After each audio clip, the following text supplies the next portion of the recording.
have a good mind to have a word with your dad. You don't know who my dad is! Oh, don't I? No, you don't! Oh, yes, I do. Oh, no, you don't! Oh, yes, I do. Oh, no, she doesn't! Oh, yes, I do. Oh, no, she doesn't! Oh, yes, I do. Oh, no, she doesn't! Right, that is enough of that. You're young Peter Piper's lad. George, I know you. And won't he be furious when I tell him what you've been up to? I didn't do nothing! You shouted something very rude at me. No, I didn't! Now, don't make it a lot worse by fibbing. You know very well what you called me. You called me Big Bum. Well, you have got a big bum! Well, that's just maybe, little Georgie, but I'll thank you not to proclaim the fact throughout the streets of Lichfield. You've got a big bum! You've got a big bum! No, no, no, no, no! Little monkey, I'll show you what time of day it is when I get hold of you. Can't touch me! You're a little monkey. I'm not a monkey! Well, hang on a minute. Oh, excuse me. I will get you. Right, then don't behave like one, right, I am. Gotcha. Let me go! Let me go! Now, what shall I do with you? Please don't tell my dad! Please don't tell my dad! Why ever not? Please don't tell my Now, dad! stop that whining. There's no need for that. Please don't tell my dad! Why ever shouldn't I? Kiss or belt me. Oh, but I'll tell you what. I won't tell your dad if you say, I'm sorry. I'm sorry. Now, say it as if you mean it. Say, I'm sorry, Mrs. Johnson, for calling you names. But I didn't! Come on, Georgie, out with it, come on. I'm sorry, Mrs. Chambers, Again. for calling... I'm sorry, Mrs. Chambers, Oh, yes. for calling you names. Oh, again, I'm sorry, Mrs. Chambers, for calling you again, names. and... I'm sorry, Mrs. Chambers, for calling you names. Now that's better. Now, have you got something else you can do? Making a nuisance of yourself here? Surely a boy like you has pals. You could go climbing. Why don't you find a tree to climb? Hurt my knee. Didn't look very hurt when you were running away from me. Was that a pea shooter? Whoa, whoa, whoa, whoa. Pea shooter. I saw it with you earlier. Pea shooter. Did you make this yourself? Yeah. Oh. Use it to scare away the pigeons. Dad says so. Oh, well, that's a fact. They certainly made a mess of my sheets yesterday. I don't suppose they pee up the bum or do them any harm. You said bomb! Certainly I did. You said bomb! Oh, well. You know I said bum because... Why did I say bum? Because... You don't know, do you? No. No, we're going to have to ask Dr. Johnson when he gets here, ladies and gentlemen, about the word bum, aren't we? I'm terribly sorry, but Dr. Johnson's been delayed. Well, ladies and gentlemen, if Dr. Johnson has been delayed, you will have to wait for him. Yes, Mr. Titley? We're at a loose end. Shall we recap on the pea shooter moment, young man? Right, surely a young man like you could climb that tree if you had some pals. Hurt my knee. What? You hurt your knee? How? I mean, Climbing a I tree? was climbing a tree and then I just fell. Well, you going to tell Dr. Johnson about that when he comes? You won't hit him, will you? You won't hit him too hard this time, will you, young man? I don't think you will. All right, so, can you show everybody what you do with this young man? So, What is it? this is a pea shooter. It's a pea shooter. It's not a stick, don't worry, it's not a stick. No, it's a pea shooter. So, So what do you do with a pea shooter? These people need to know as well, young man. you pull it back and then you hit the pea, which was in the pea shooter. Excuse me, young man. Oh, here he is, ladies and gentlemen. A round of applause for Dr. Johnson. I think we'll stop there. Thank you. And what is the cause of this hilarity? May I ask, young Master Piper? She said go. Mrs. Chambers, I am shocked. I can't think why, sir. We've all got one behind. Well, you might have said fundament. Oh, I would if I knew what it meant. Or you might have said behind. Or you might have said backside. Or you might have said backside. Mr. Johnson, you are encouraging the boy. Oh, forgive me, dear Kitty. George, you must not use any of those words. Then what word should I use? Well, you'd better ask Mrs. Chambers. Bottom. Aren't you Peter Piper's son?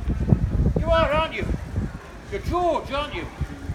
If you had nothing to do, then perhaps I could find a peck for you to pick. Peter Piper, as in Peter Piper picked a pock of pockle pipper, hipota pipper. Peter Piper picked a peck of pickled pepper, and here's the peck of pickled pepper Peter Piper picked. Oh, it was better than that. It was much better than that. Oh, well done, George. And why are you annoying Mrs. Chambers? He says he's nothing better to do. Nothing better to do? No trifling diversions to keep you amused? Goodness me. Well, don't you jump, my boy? I used to jump all the time when I was your age. There's always something to jump over. In fact, I have just this minute come from Levitt's Field. You know the fence there? Yes. Well, I've just jumped over that very fence. But you're too old to be jumping over fences. Oh, no, I'm not. Oh, yes, you are. Oh, no, I'm not. Oh, yes, you are. Oh, yes, I am. You're never too old, are you, ladies and gentlemen? I used to jump over that fence when I was a boy, and I thought I could still jump it. So I tried, and I could. And to prove it wasn't me a chance, I jumped over it the other way. So you see, I am not too old. Mr. Johnson, you should be setting an example for the boy. Yes, I should. Now, do you run, boy? Yes. Would you like to race me? Yes. Well, I'll race you later. I'm feeling a little bit tuckered at the very minute. You haven't been racing again, Well, Dr. Johnson. I did rise early and had a notion to call on the niece of Admiral Brodie at Stowe House. So I walked around Stowe Pool and climbed over the gate. You climbed over the gate. Whatever made you do a thing like that? Because I felt like it. Oh, Oh, many's the time I've shinned over that gate when I was a boy.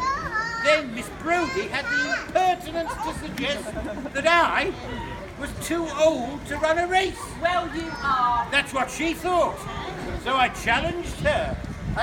She said she would win because she was young.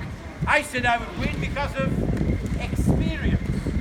So we raced each other to the house. She got halfway there, then suddenly fell to laughing and tumbled over.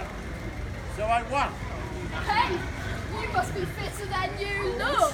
No, my athletic exertions were so ridiculously grotesque that they made her lose. So I won the race. Mr. Johnson, you have more spirit than sense. When I was your age, young George, I used to read a lot. Do you read? No. But you know your letters. Of course I know my Then letters. Mrs. Chambers will teach you to read. No shortage of books at the house, is there? Well, no, Mr. Johnson, but I don't have time to teach that urchin. Who you call me? Urchin. You, young George. Anyway, what is it? It is, George, a kind of crabfish that has prickles instead of feet. What? Formerly the name of the hedgehog, but used metaphorically in this case by Mrs. Chambers to signify a scruffy, ill-behaved boy. Me? You. Anyway, what's so special about reading? Well, for one thing, you can find things out, George. Like aeroplanes. One day we'll all fly, including pigs. So you can find things out, especially the word urchin. Dr. Johnson wrote a dictionary where you can find out the meaning of words. Are you a doctor? You see, George, when you read, you become part of the story. You can be anyone you want to be. One day, you might be a knight on a charger, galloping to the rescue of a damsel in distress. Another, you might be Sinbad, flying through the air on a magic carpet, fighting a dreadful chief. But I want to do things, not just sit and read. Quite right, too. What did you used to do? Well, when I was a boy, an old bear would be tied to an iron ring set in the cobbles here. The dogs would be set on it until either the dogs or the bear were dead. It was cruel and fearful, but amused the folk of the city. Dr. Johnson, you are frightening the boy. Am I frightening you, George? Seen it last year. You ain't frightening me this time. See, Kitty, this boy is made of sterner stuff. Wait till he sees a man dangling at the end of a gibbet. Oh, Mr. Johnson is too young for such things. It is as well for him to know the horrors that his fellow men call entertainment. At Tyburn Tree, 5,000 or more gathered to watch the man till he was hanged. Well, now he knows. Everybody knows that. They leave him hanging on the gibbet till they go maggoty and rotten, and their eyes fall lambs. Therefore, friends, find solace in simple things that cause no harm. Eat, drink, and be merry. You can hardly encourage the boy to drink. No, but these good citizens of Lichfield can drink. Why, I knew a time when every respectable citizen would get drunk on a Friday night, and nothing the worse for it. There is nothing yet contrived by man which produces so much happiness as a good inn or tavern. Why, a tavern chair is the throne of human happiness. I forget all my cares when I'm in company at an inn, and I never drink anything but lemonade. Mr. Johnson, what are you saying?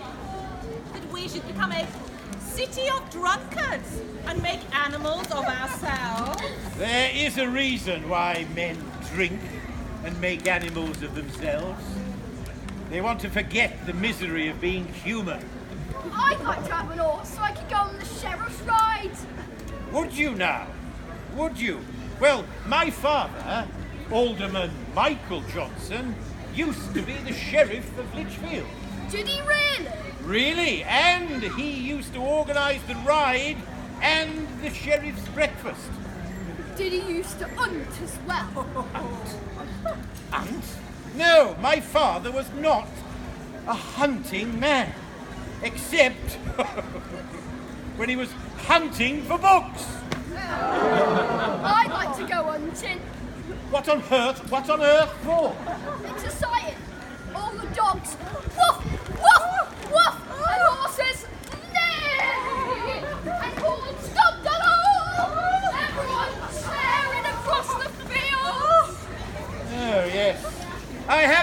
hunting more than once.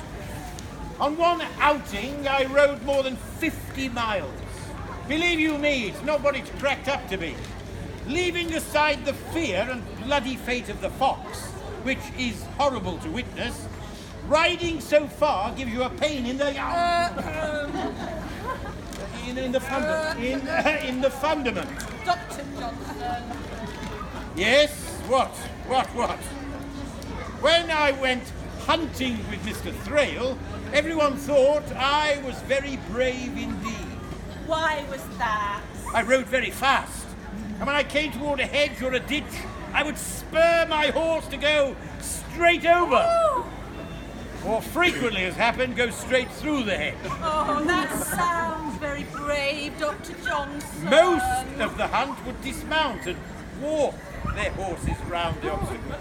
But you went straight on through. Yes, I was too idle to get off. Sport must be a poor thing if hunting is called a sport. George, do you swim? No, Mrs. Mum says I might drown. Well, you'll never drown if you can swim. My father taught me to swim in the mill pool at Stowe. I had great fun. The other year I went swimming in the sea at Brighton. I was complimented on the fearless way I breasted the waves. I've never seen the sea. Plenty of time for that yet, Dad. I didn't see the sea until I was nearly 40 years old. I've never seen the sea. No, but you don't get much time away from that shop, do you? No, I don't. Church on Sunday is about all. A man or woman is seldom more innocently occupied than when he's getting money. Chance would be a fine thing. Do you do anything else, Mr. Jackson? What, apart from swimming, riding, running and jumping, you mean? Yes. Well, I have done a fair bit of writing in my time. What did you do that for? For money, George, for money, to make a living. No man but a blockhead ever wrote except for money. You mean you can make money just from writing? Well, I certainly do, but only if people want to read what I've written. I like to get a book out and read the works only for the day. I'm lucky to have a shop over there full of them. Yes, more to life than just making a living. As you can see, I do a fair bit of eating. I'm quite an expert. I could write a cookery book, if I wished to. What's your favourite wine's cappuccino? Welsh stew. Oh, I love a leg of pork, cooked till the meat falls off the bone. And fruit. Mr. Thrale, my friend in London, has a hothouse where he grows marrows and grapes and peaches. My favourite. I can eat 4 before breakfast and as many after breakfast. That reminds me, Dr. Johnson, there's a small barrel. Mr. Green left them for you to take back to London. Mr. Green always shows his affection. What else might you do, young George? Don't know. Well, I walk everywhere in London, of course, and I sometimes do very complicated arithmetical calculations in my head. Purely for fun, you understand. Doesn't sound like much, but But it isn't. But it passes the time when no one else is around. A man has to keep his mind occupied, otherwise it tends towards melancholy. Of course, when there's anyone about, I will talk to them. And you certainly can talk, Dr. Johnson. There is no greater pleasure than sitting and having your talk out with a good friend. my old dad only talks about which horse will win the cup of the Whittington races. What do you talk about? Oh, we talk about all kinds of things. Books, politics, family, crime, punishment, and scandal. Scandal? Oh, such stuff as my actor friend's Jubilee for Shakespeare at Stratford. David Garrick spent thousands of pounds only to see the whole thing swamped in an almighty downpour which caused the River Avon to rise. Do you talk about poetry?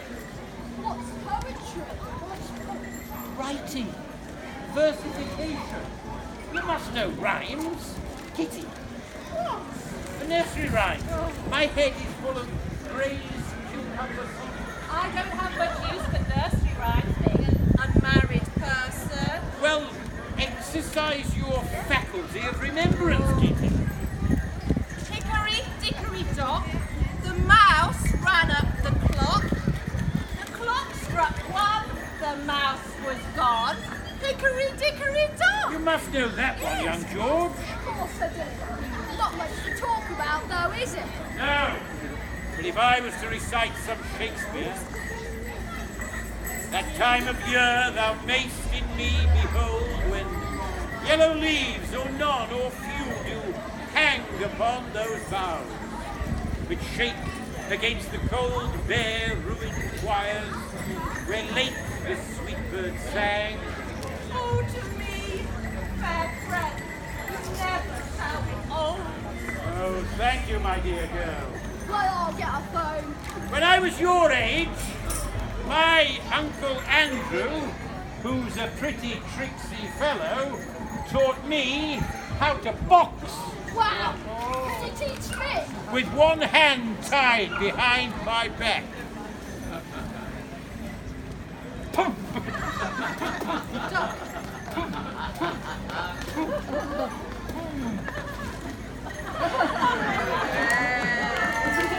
As I said on Facebook, the kid got it this year.